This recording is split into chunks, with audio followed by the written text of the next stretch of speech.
kami ngayon sa Batangas Sports Gymnasium, Batangas. Ano daw?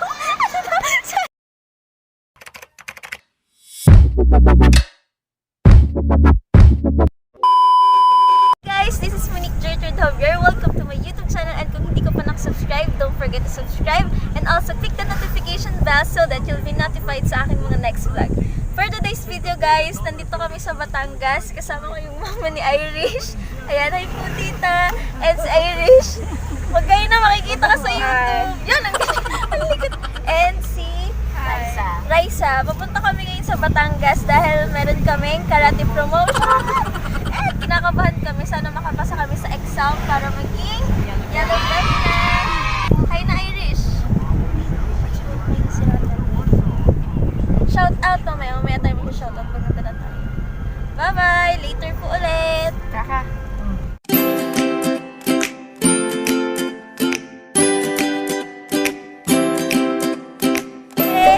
Dito na kami sa Batangas!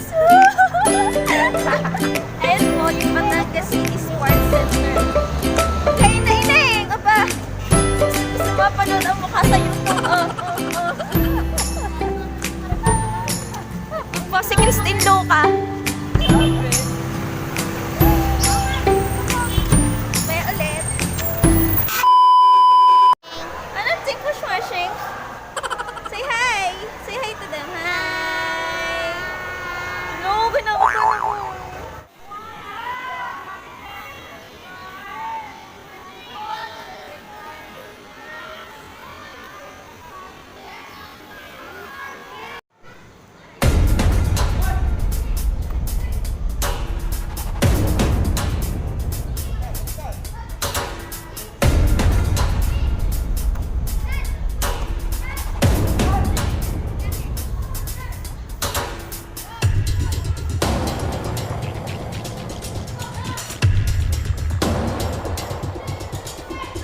sana okay lang yung ginawa ko. Second place. Again.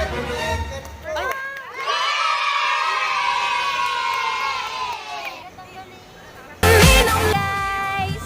Tapos na yung aming promotion or exam sa karate and sobrang sayo kasi second place ako. Lahat ng pagod namin, lahat ng sakit ng katawan, worth it kasi oh my God! A few inches later. Gumaray. Alay, natatanggal na nga pa. Ganun. Ay, kapas mo eh. Ang saya! Hindi sabihin mo yun po, nagbatak pa yung cellphone.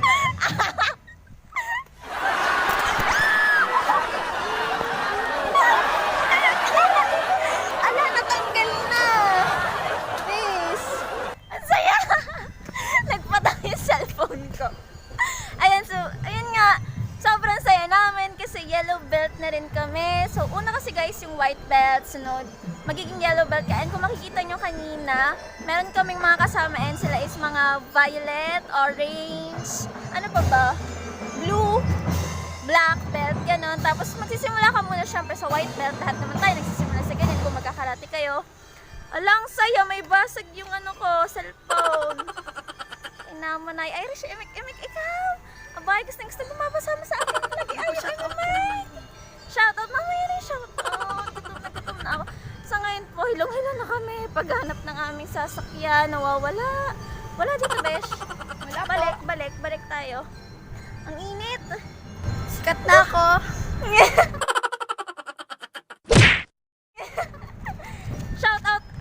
Shoutout ko na rin siya. Shoutout dito sa aking katabi si Princess Irish Sanchez, tama ba? Ay, kasama ko siya sa pagkakarate. Later ulit guys! Bye-bye! Dito. Guys, kakain lang muna kami dito sa McDo. Tapos nakakain na kami and nakauwi na ako. Doon ako mag-shoutout and doon ko ikukwento sa inyo kung paano ba kami nagkaroon ng yellow belt. A few inches later. Hi guys! Sa wakas, nakauwi na rin ako. Grabe, nakakapagod tong araw na to. Hindi lang tong araw na to, syempre yung mga nagdaang araw din. Kasi guys, yung pagkakarate, nag-start ako is May 14. Tapos, ngayon kami nag-promotion. So, bale, 2 weeks ako nag-training, pero meron akong 3 absent doon kasi nagkaroon ako ng period. Tapos yan, nagkaroon ako ng lagnat, inubo na ako, sinipon. Parang hindi ko na kinaya, hindi na kinaya ng katawan ko yung mga ginagawa. Sa pagkakarate, nagkaroon pa ako ng pasa dito eh. Ayun.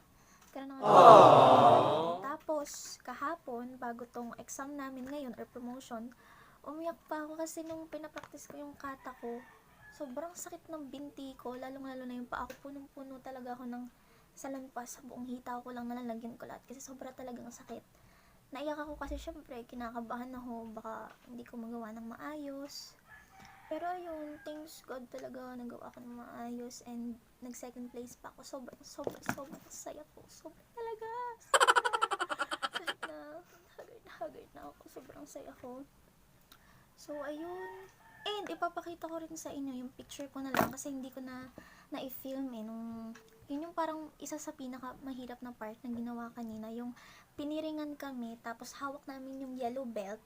And, kailangan, kapag may humila ng yellow belt, kailangan hindi namin mabitawan kasi kung mabibitawan namin yun, hindi kami magkakaroon ng yellow belt, white belt pa rin kami. And, ipapalo daw sa amin yun kung hindi namin nahawakan ng maayos. Bablating paper muna ako kasi grabe, sobra na yung oil ko. Ayan. Sobrang saya ko, sobra thanks God talaga. So ayun, mag-shoutout lang muna ako. Bago yun, ayusin ko muna to. Ang pas mo ko, no? Pati sa pawis. Ang saya ng araw na to. Kasi alam niyo guys, matagal ko na talagang gustong magkarate. Batang-bata pa lang ako. Gusto ko na. Pero hindi ako nagsasabi sa mama ko kasi ayun nga, meron akong pasma, oh. Sobrang lala ng pasma ko. And ang hirap lang para sa akin na magkarate na may pasma. Pati pa ako guys. Kaya ayun. Pero ngayon, wala eh. Gusto ko talaga. Kaya sinabi ko sa mama ko. And pagkasabi ko agad sa mama ko, talagang nagawa niya agad ng paraan na isala ko sa karate. Kaya thank you so much sa mama ko. sa suporta po. Thank you. So, yun, may shoutout na ako. Kanina pa akong hindi nakapag-shoutout. So, shoutout ko tong si Lady Annette. Nag-message, ang hirap, sorry guys ha, kapapa-adjust ko lang din, sobrang hirap talagang umimik. Nag-message siya sa akin na pinanood niya raw yung vlog ko, and ito guys, pakita ko na sa inyo yung message niya dyan. Kakatuwa lang. Tapos, nag-advise din siya na gumamit daw ako ng ring light. Actually, gusto ko talagang gumamit ng ring light, pero wala pa akong budget. Wala pa akong pera for that. And ito, din yung pangalaman yung sinabi. Sinabi niya na nag-subscribe na me and turn on na din notif bell, more subscribers, views, and likes pa. Kung may bashers man, wag na lang pansinin, hehe, mga insecure yun. O, diba, kundi pang naman mga nanonood, mga subscribers, pero pinapayuhan niya na agad ako about sa bashers. Pero, totoo naman nga, diba, kung magkaroon nga ng bashers. Stomp na lang, ganun. Basta alam ko sa sarili kong wala kang tinatapakan tao, diba? Alam natin sa sarili natin wala tayong tinatapakan tao. Go lang ng go. Do what you want. Diba? Ganun. Shoutout ko din si John Benedict Biton. Thank you so much sa suporta. Sobrang suporta. And thank you so much. Also kay Gabriel Solis, Princess Irish Sanchez, siya yung kasama ko kanina. And kay Natalie Lianzi Britannico, and Jonathan Montes. So, thank you guys. Thank you so much sa suporta nyo. Kung gusto nyo masubscribe, kung gusto nyo ma-shoutout, subscribe lang kayo dito sa aking YouTube channel and turn on nyo na din ang notification bell para ma-notify kayo sa aking mga next vlog. So, that's all for today guys. Advice ko lang sa inyo na kung meron kayong pangarap or mga gustong gawin na hindi nyo magawa kasi meron kayong mga doubts, di kayo nagtitiwala sa sarili nyo, feeling nyo hindi nyo kayang gawin, huwag nyo isipin guys, think positive lang. It's not yet too late for your dreams, para sa mga gusto mo. Go lang ng go. Aja. Yay! Come on! Diba? Hindi ko na alam pero ang sakit talaga. So that's all for today guys. Thank you so much for watching again.